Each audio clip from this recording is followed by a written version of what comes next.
मनिष कहाँ गयो? मनिषैसँग चाहिँ यसको केही यसको आइडिया केही भन्दै त्यो मुलाले नि सिकाउने मैले खोजेँ।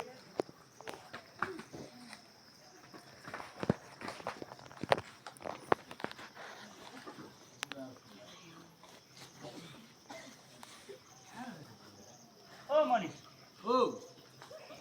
यहाँ बसेछ हो? के गर्ने पढ्दा पढ्दा दिक्क लाएर अहिले चाहिँ यसो वातावरण हेर्दै फोटो खिच्दै क्या एउटा यतिर राम्रो फोटो खिचौँ यसो यता बिक्री पनि हुन्छ नि त फोटो पनि बिक्री हुन्छ नाति त्यही भएर यसो फोटोसोटो खिच्दै अहिले मोबाइलमा राखिरहेको यसो पढ्यो झ्याउला अनि यसो बाहिर निस्क्यो फ्रेस हावा खायो रमाइलो वातावरण हेऱ्यो त्यो हो नि त तेरो पो अब त लभ गुरु कुनै केटीको मेसेज आउनु हुन्न थमाउनु नि हुन्न मनमा लड्डु कुर्दै अनि फुरुक पर्दै हिँडिहाल्छ के भन्ने हेर मनिष मनमा लड्डु सड्डु होइन है। अब तैँले दिएको मिठाई खान्छस् मेरो। के भन्छ यो हो तेरो बे यो उमेरमा अनि के उमेर गएर घर गएपछि त्यही प्रतिमासँग नि यो त भएन है यस्तो चाहिँ हुँदैन यो सोध्दैन केटा यो कुरा चाहिँ सोध्दिन कति वर्ष भएन खातालाई 13 वर्ष त कति भएछ 40 वर्ष भएछ केटा त 40 वर्षको केटाले 13 वर्षको केटीको बहिनीले फुच्ची गाउँको बहिनीसँग बिहे गर्न सुहाउँछ हेक्टेरिका मायामा उमेर हेरिन्छ। कति किताब पढ्नु तैँले अहिले स्वस्थानी पढिनस् स्वस्थानीमा छ त अनि स्वस्थानीको समय र अहिलेको समय उस्तै हो त भने स्वस्थानीको समय र अहिले समय उस्तै भन्नुहुन्छ तका 40 वर्ष तका अनि बहिनी कहाँ 13 वर्ष ल माने मैले माने ल तिमीहरू एकअर्कालाई गफ गर्छौ हो सुन्न कुरो सुन्न भन्न तिमीहरू एकअर्कालाई माया गर्छौ गर्छ हो माग्न जान्छस् जान्छु अनि त्यसको बाद दिन्छ त कसले त्यो कल्याणवाले दिन्छ तँलाई दिन्छ 40 वर्ष मान्छेलाई आफ्नो 13 वर्ष छोरी दिन्छ कहिले दिन्छ नचाहिने नानी फेरि हेर तेरो ज्ञान पैसा राख है। त्यो कल्याणवाला नि कसरी फकाउनुपर्छ कसरी फेगान लाउनु पर्छ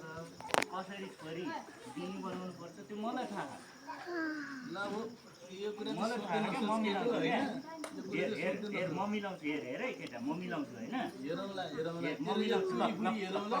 अहिले होइन तल मसँग ल होइन त्यो मम्मीको भट्टीमा होइन म त्यही कुरो मिलाएर देखाउँछु तँलाई ल भटिया रौसी खुवाउँला भनेर रौसी खाने बानी छैन केटा मेरो तँलाई पनि कुरा त नफोस् भन्नु आज यो कुरा सोध्दै नसोच गलत हो बहिनीसँग ल्याएको कुरा चाहिँ ल केटा सही गलत तेरो सही गलत म सम्झन सक्दिनँ त तेरो सही गलत तेरै ठाउँमा राख मलाई चाहिएन मलाई सम्झाउँछु केटा अब नसम्झिने म सिकाउँछु यार के भन्ने यार अब साथी हो भन्यो यसो उ गर्यो अब सिकाउनु थाल्छ यार अब यसरी पनि चल्छ त भने त्यो कल्याणमा कहाँ गयो कल्याणमा चाहिँ के कुरा गर्नु पर्छ मन्जु टेन्सन भयो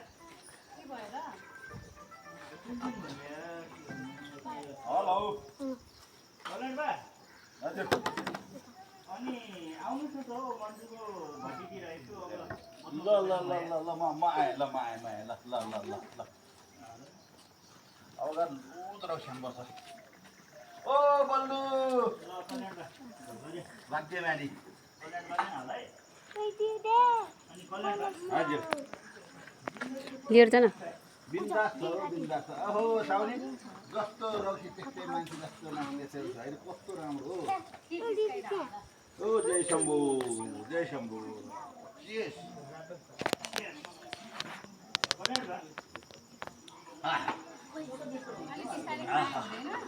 मान्छे राम्रो भने के कडा बनाएर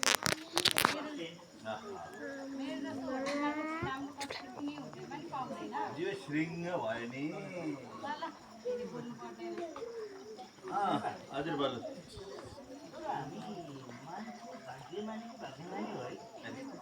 हामीले त भाग्यान को छ यार घरा बुढियालाई काम पे लगाइएको छ मजाले बसिएको छ भट्टीमा खाइएको गाडा खाइएको छ हिँडिएको छ बिन्दास छैन हामीलाई त के गर्नु पऱ्यो नि त भन्नु अब के गर्नु पऱ्यो हेर मलाई आनन्द सानो छोरी भाइ स्कुल पनि गएको थिएँ काम पनि गरेको थिएँ बुझ्दै घर आयो खाना थिएँ कति आनन्द छ मलाई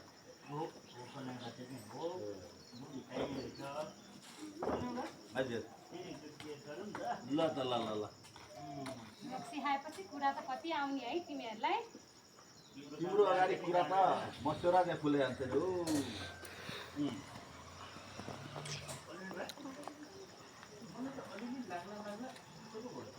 खाके लाग्न त हो नि, लाग्नु पऱ्यो नि। मैले झुम्म बनाएको स्वर्गीय आनन्द आनन्द भन न अनि भन न भन भन भन न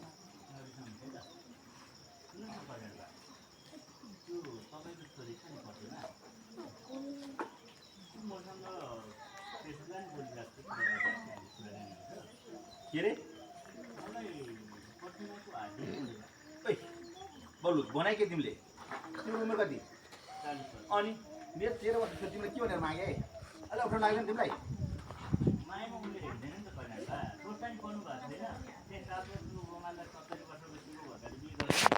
यस्तो कुरा नगर यस्तो कुरा नगरे ल भन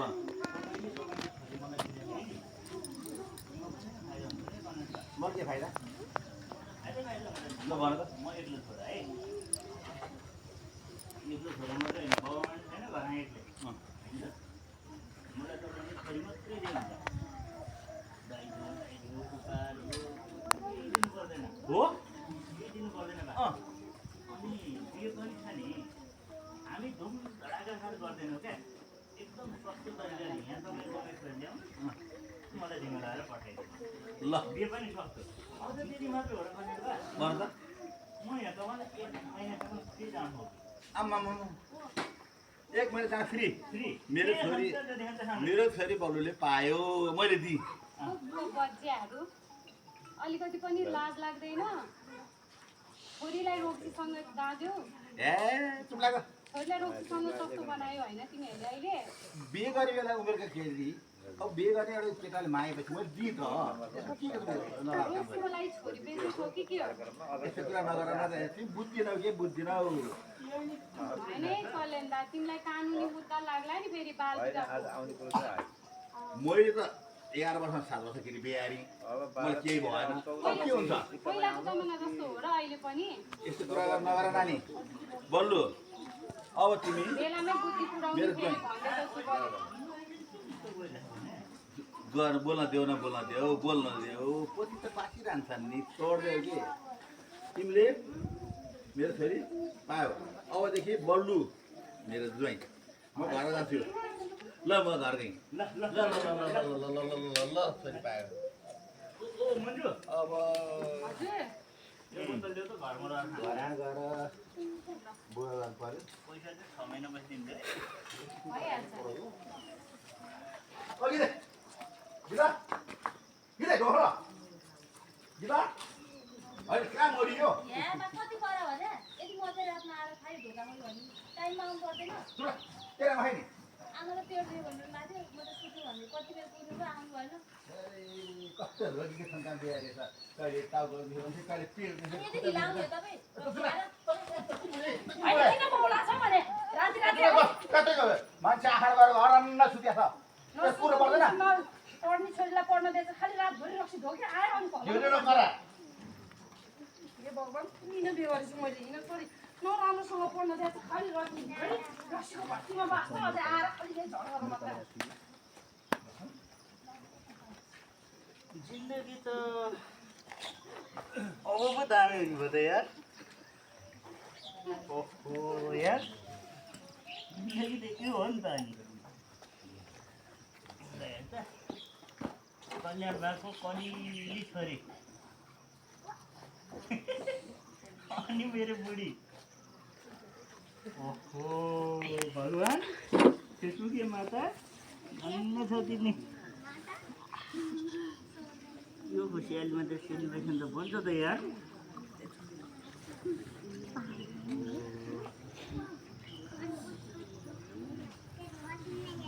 म फेरि जहिले लिमिटमा खाने क्या लिमिट पुगेन है क्या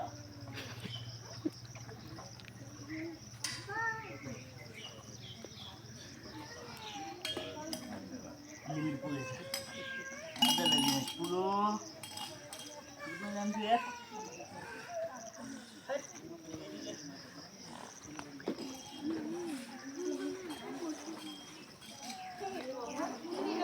बाँच्छु भने राति पनि राति कुकुरको मुख ढोकेर जहिले पनि भट्टीमै बास हुँदा राति नसुत्न दिन्छ न सानी छोरीलाई पढ्न दिन्छ हे भगवान् कुन दिनको कर्म गरेको मैले जस्तो दुःख कसैले नपाओस् सानी छोरी नपढ्न पाउँछ घरको धन्दा जति सबै मैले गर्नुपर्छ यसो सघाइदिनु त हुन्थ्यो नि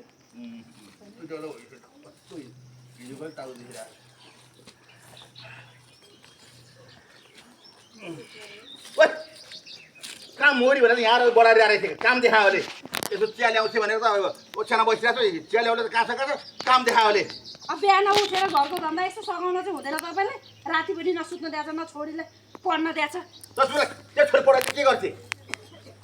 रात पनि छार गर्थेँ त्यो छोरी पढाएर के पिलाउनु आउँथे केटी गराउनु आउँथे यहाँ सुन म तेरो छोरीको बिहारी गराएर कि होइन के भन्छ बुढा फेरि कोसँग कुरा मिलाएर फेरि बिहा गर्नलाई मेरो साथी बल्लुसँग नि ए त्यो बल्लु जोडी यहाँ लट्ठुवा दिनभरि भट्टीमा जाँड खाएर बस्छ त्यस्तोसँग मेरो छोरीको बिहे गर्छ कहिले सोचेछौ तिमीले छोरी सानी छ भनेर ओइ तर म 7 वर्षको उमेर बिहे गरेर आज त 6500 हुर्किएछ दरुनै भएर बुढी भइसकेछ त त्यो छोरीले के आर्थे पढेर छोरीले सान छैन त्यो छोरीको बिहे गरिदिन्छु त्यो केटासँग बिहे गर्नु हुँदैन छोरीको जिन्दगी बर्बाद हुन्छ बुढा त्यसो नगर्नु बल्लु जस्तो ज्वाइँ त अरू पाउँदैन के छैन उसँग मेरो साथी हो यस्तो कुरा नगर्दै छोरीलाई हुर्काएर बढाएर राम्रोसँग पढाएर राम्रो पढे लेखेको केटालाई बिहे गरौँ न नि बरु बुढा हेर आइमेको जात भने बिहे गर्ने हो घर गरेर खाने हो बच्चा पाउने हो भाडा मान्ने हो यति कुरो म थाहा अरू कुरा थाहा न छोरीको बिहे हुन्छ बल्लुसँग हुन्छ 1 हुन्छ 2 हुन्छ 3 हुन्छ धेरै नगरा त मलाई पोथी बासेर छोटी हाँसे मन पर्दैन त्यो विचार गरेर बस सानो उमेरको छोरी छ त अझै लाग्छ नि रक्सीको तालमा हो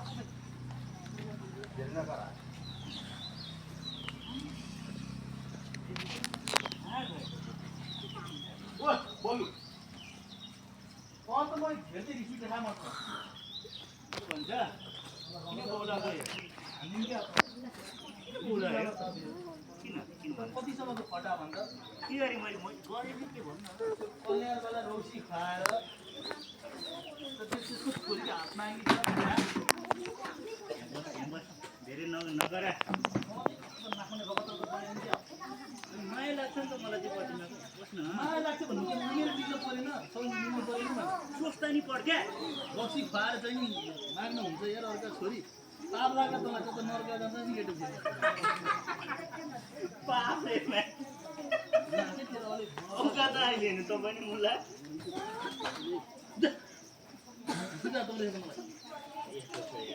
हेरै हेरै म माया गर्छु त्यो प्रति मलाई है हेरै पाप धर्मको कुरा नगरे पाप धर्म यो सब भनेको रूढिवादी कुरा हो है रूढिवादी कुरा हो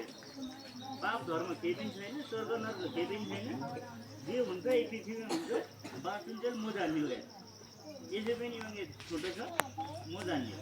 म तँलाई सम्झाएर नसुनी भयो